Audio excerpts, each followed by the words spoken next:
Hari ini makan Hanasaki Gani, kepiting merah dari Hokkaido, Jepang. Warnanya merah, ukurannya besar, berduri, beratnya hampir 1 kilo, harganya 900 ribuan. Gimana ini? Kayaknya bersihin ininya dulu ya. Au. Tajam. Oh. Bisa dimakan atau enggak? Nih, bawahnya tuh kayak gini.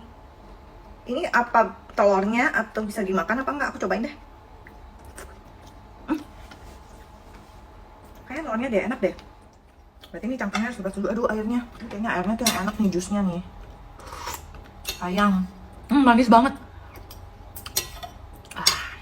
Enak. Untung nggak aku buang. Oh. Lucu ya. Sampai dagingnya tuh juga ngikutin. Ini ada tajam-tajamnya ini loh, duri-duri ini nih dagingnya. Tadakimasu. Bukanya susah banget. Makannya juga